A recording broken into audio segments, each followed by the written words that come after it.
இதயத்தின் ஒளியாய் உணர்வுகளின் அலைகளாய் மாறும் இந்த பயணத்தில் எங்களுடன் பயணம் செய்ய நீங்களும் காத்திருங்கள்.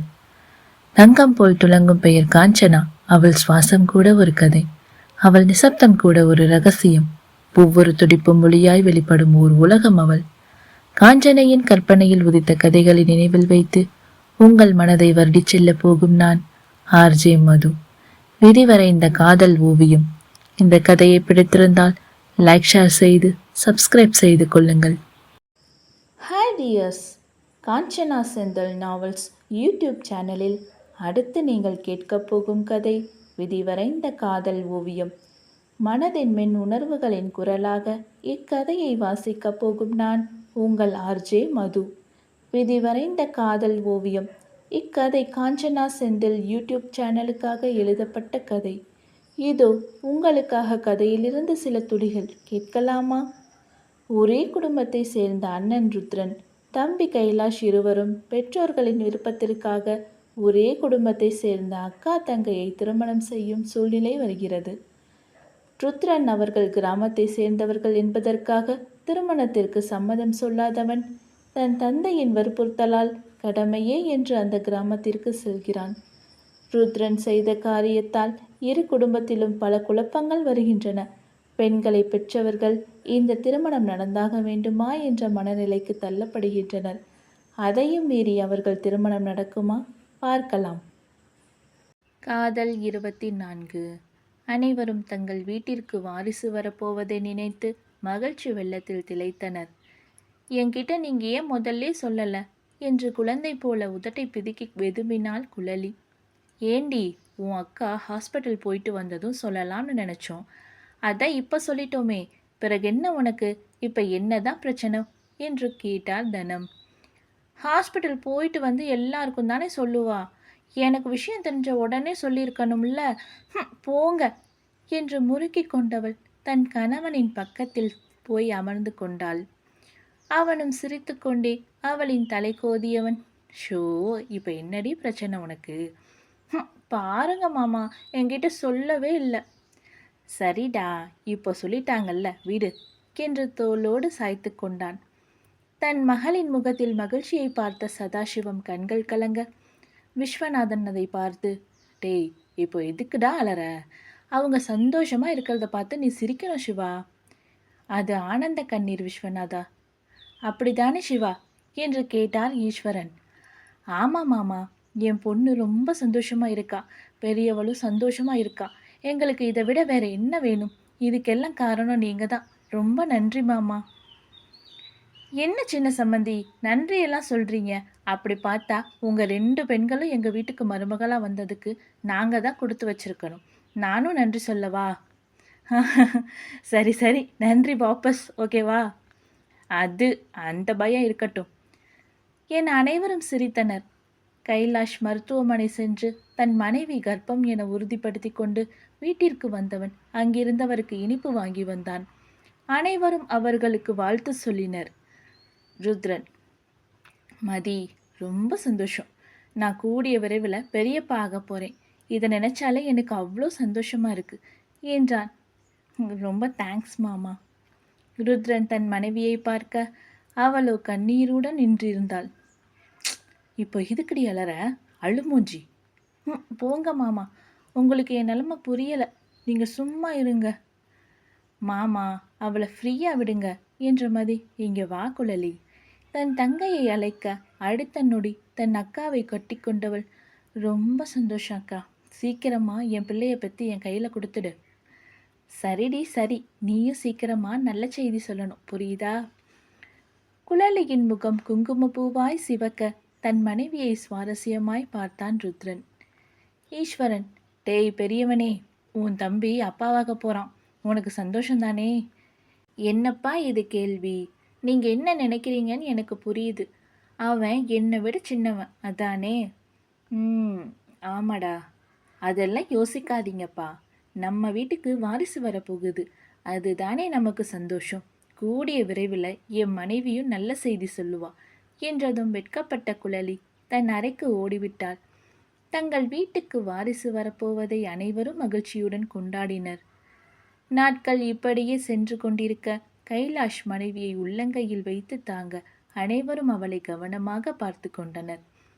குழலிக்கு நாட்கள் தள்ளி போவதும் மீண்டும் மாதவிடாய் வருவதுமாக இருந்தது. ஒரு நாள் குழலி அறையில் அமர்ந்து அழுது கொண்டிருந்தாள். அங்கே வந்த ருத்ரன் தன் மனைவியின் நிலைமையை பார்த்து பொறுக்க முடியாதவனாக, "ஏண்டி அலற?" என்று கத்தினான். "மாமா, நமக்கு குழந்தை பிறக்காதா மாமா?" "என்னடி உளர்ற?" குழலி நடந்ததை கூற, "குழலி, இதுக்கு போய் யாராவது இப்படி பேசுவாங்களா?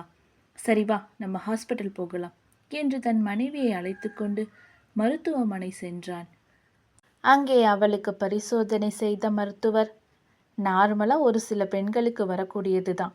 நாட்கள் தள்ளி போச்சுன்னா கொஞ்சம் கவனமாக இருங்க" என்று ஒரு சில அறிவுரைகளை கூறி மருந்து மாத்திரை எழுதி கொடுத்தார்.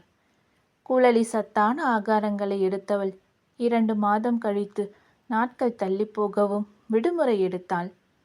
"ஏண்டி, ஆஃபீஸ் போகலையா?" "மாமா, ரொம்ப டயர்டாக இருக்குது, அதான் லீவ் போட்டுட்டேன்." "என்னாச்சு குழலி, காய்ச்சல் எதுவும் அடிக்குதா?" "இல்லை மாமா, கொஞ்சம் அசதியாக இருக்குது, அவ்வளவுதான்." "ஓ அப்படியா, சரி, நீ ரெஸ்ட் எடு, நான் போயிட்டு வரேன்." "நீங்கள் நாளைக்கு ஒரு நாள் மட்டும் லீவ் போடுங்க மாமா." "என்னடி, வெளியே போகணுமா?" "வீட்டில் உங்கள் கூடவே இருக்கணும் போல இருக்கு மாமா, அதான்." "பாரேன், அதுக்கு நாளைக்கு எதுக்குடி லீவ் போடணும், இன்றைக்கே லீவ் போடுறேன்டி" என்று அவளை நெருங்க, "மாமா, கொஞ்சம் அடங்குங்க, உங்கள் கூடவே இருக்கணும்னு நினச்சேன், அவ்வளோதான், வேற எதுவும் மனசில் நினச்சிக்கிட்டு நெருங்காதீங்க" என்று சிரித்து கொண்டே கூறினாள். "அடி போடி" என்று சலித்து கொண்டவன் அலுவலகம் சென்றான். அன்றைய பொழுதை தனது அத்தை, அக்கா இருவருடனும் மகிழ்ச்சியாக கழித்தாள் குழலி. மதிக்கு குழந்தையின் அசைவு தெரிய அதை தன் தங்கையிடம் காண்பிக்க இருவரும் மகிழ்ச்சி அடைந்தனர். "என்ன குழலி, உன் முகம் ஏமா இவ்வளோ சோர்வாக இருக்கு?" "தெரியல அத்தை, அசதியாக இருக்கு, அதனால தான் லீவ் போட்டேன்." "நல்லா ரெஸ்ட் எடு குழலி" என்றவர் தன் மருமகளுக்கு பிடித்ததை சமைத்து கொடுத்தார் பார்வதி. கைலாஷ் மாலை அலுவலகம் விட்டு வந்தவன் தன் மனைவியை நடக்க வைப்பான். இரவு தூங்குவதற்கு முன் அவளின் கால்களை பிடித்துவிட்டு குழந்தையை போல் தாங்கினான். மறுநாள் விடுமுறை எடுத்த ருத்ரன், "அம்மு, என்னடா உன் முகம் ரொம்ப சோர்ந்து போயிருக்கு, ஹாஸ்பிட்டல் போகலாமா?" "அதெல்லாம் எதுவும் இல்லை மாமா, ஹாஸ்பிட்டலெல்லாம் எதுவும் வேண்டாம், விடுங்க." "நீ அவ்வளோ சீக்கிரம் லீவ் போட மாட்டியே, எப்படி லீவ் போட்ட? எனக்கு சந்தேகமாக இருக்கே." "மாமா, நாம் டாக்டர்கிட்ட போனோமே, அப்போது டாக்டர் ஒன்று சொன்னாங்களே, ஞாபகம் இருக்கா?" "ஞாபகம் இருக்குடி, இப்போ அதுக்கு என்ன?" என்றவன் 1000 சூரியன் பிரகாசத்தை அடைந்தவன் அவளின் முகத்தை கைகளில் ஏந்தி, "ஹே குழலி, அம்மு, நாள் தள்ளி போயிருக்காடி." ஆமாம் மாமா." "அடியே தங்கமே" என்று அவளின் முகம் முழுவதும் இதழ் முத்திரை பதித்தவன், "அம்மு, நம்ம ரொம்ப கவனமாக இருக்கணும்" என்றவன் அவளை கவனமாக பார்த்து கொண்டான். அடுத்தடுத்த நாள் இவளுக்கு மிகவும் அசதியாக இருக்க மருத்துவமனை சென்று பரிசோதிக்க அவள் உண்டாகி இருக்கிறாள் என்று மருத்துவர் கூற, மகிழ்ச்சியாக வீட்டுக்கு வந்து அதை பகிர அனைவரும் மிக்க மகிழ்ச்சியில் இருந்தனர். அவளின் பெற்றோர்களுக்கு விஷயம் தெரிவிக்கப்பட அவர்கள் வந்தனர். தனலக்ஷ்மி தன் அக்காவை கட்டி கொண்டவர், "அக்கா, நீங்கள் சொன்னது நடந்து போச்சு, நான் ரொம்ப சந்தோஷமாக இருக்கேன்" என்றார்.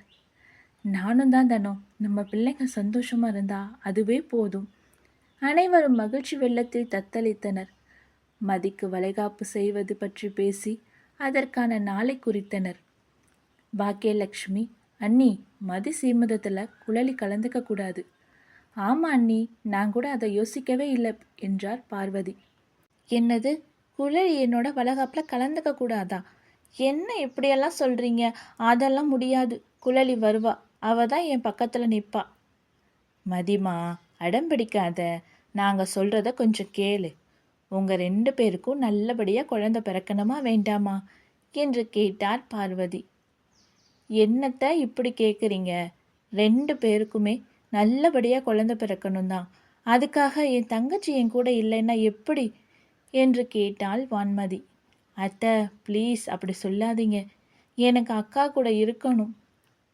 "குழலி, நீங்கள் ஒரே வீட்டில் இருக்கிறதே முதல்ல தப்பு, ஆனாலும் நீங்கள் புரிஞ்சிக்க மாட்டீங்க. நாங்கள் எதுவும் சொல்லலை.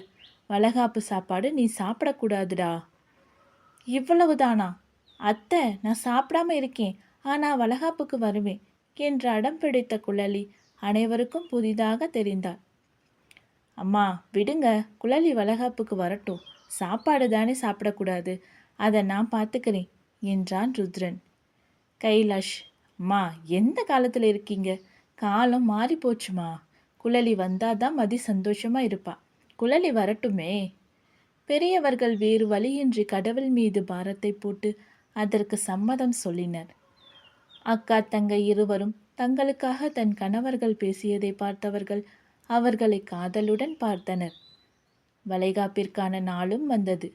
குழலி உண்டாகி இருப்பது யாருக்கும் தெரியாததால் யாரும் எந்த பிரச்சனையும் செய்யவில்லை. பெண்மணி ஒருவர், குழலி இங்கே வா, அவளை அருகே அழைத்தார். சொல்லுங்க ஆண்டி, உன் அக்கா பிள்ளை பெற்றுக்க போறா. நீ எப்போ நல்ல செய்தி சொல்ல போற? ஆண்டி, 2 பேரும் ஒரே நேரத்தில் உண்டாகி இருந்தா எங்களை பார்த்துக்கிறதுக்கு எல்லாருக்கும் கஷ்டமா இருக்கும் இல்லையா? என் அக்கா பிள்ளை பெற்றுக்கட்டும், அதுக்கப்புறம் நான் பெற்றுக்கிறேன், சரிங்களா ஆண்டி? எனவும் அந்த பெண்மணி அவளை வாய்ப்பிழந்து கொண்டு பார்த்தார்.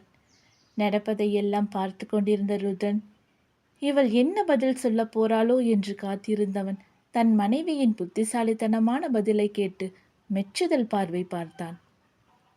வளைகாப்பு நன்முறையில் நடைபெற்றது. அனைவரும் சாப்பிட செல்ல ருத்ரன் தன் மனைவியை அழைத்து கொண்டு ஹோட்டலுக்கு சென்றான். மாமா, எனக்கு சாப்பாடு வேண்டாம், நம்ம வீட்டுக்கு போகலாம். இப்போ உனக்கு என்னடி பிரச்சனை? மாமா, அக்கா சீமந்தத்தில் ஒரு வாய் கூட என்னால் சாப்பிடவே முடியல, போங்க. இங்கே பாருடா, உனக்காக தானே நானும் சாப்பிடாம வந்தேன். உன் சீமந்தத்தில் அவளும் சேர்ந்து சாப்பிடுவா, சரியா? என்னமோ சொல்றீங்க, போங்க என்றவள் தன் கணவன் ஆர்டர் செய்த உணவை பார்த்தவள் ஆச்சரியமடைந்தாள். சீமந்தத்தில் செய்யும் உணவைப் போலவே அனைத்து வகையான கலவை சாதங்களும் வடை பாயாசத்துடன் இருக்க, வாவ் மாமா, சூப்பர் என்று குதூகலித்தாள் குழலி. அம்மோ, அவங்க என்ன சாப்பிட்றாங்களோ அதே தான் உனக்கும் இங்கே வர வச்சிருக்கேன். உனக்கு ஒரு விஷயம் தெரியுமா? இந்த ஹோட்டல்லேருந்து தான் நம்ம வீட்டு விசேஷத்துக்கு சாப்பாடு ஆர்டர் செய்தோம். அப்போது இங்கேயும் இருக்கும் தானே? நான் சாப்பாட்டுக்கு ஆர்டர் கொடுக்கும்போதே சொல்லிட்டேன், அவங்க நமக்காக தனியாக எடுத்து வச்சிருக்காங்க, சாப்பிடு என்றவன் கைலாஷுக்கு வீடியோ கால் செய்தவன் மதியிடம் ஃபோனை கொடுக்க சொல்லி உணவு வகைகளை காண்பித்தான். அக்கா தங்கை இருவரும் ருத்ரனுக்கு நன்றி கூறினர். ருத்ரன் குழலிக்கு ஊட்டினான்.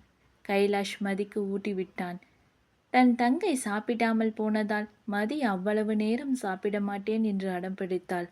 அனைவரும் அவளை எப்படியாவது சாப்பிட வைக்க சொல்லி கைலாஷிடம் பொறுப்பை ஒப்படைத்து அங்கிருந்து நகர்ந்தனர். இப்போது தன் தங்கை தான் சாப்பிடும் அதே உணவை சாப்பிடுவது பார்த்தவள் மகிழ்ச்சியோடு உணவை உட்கொண்டாள்.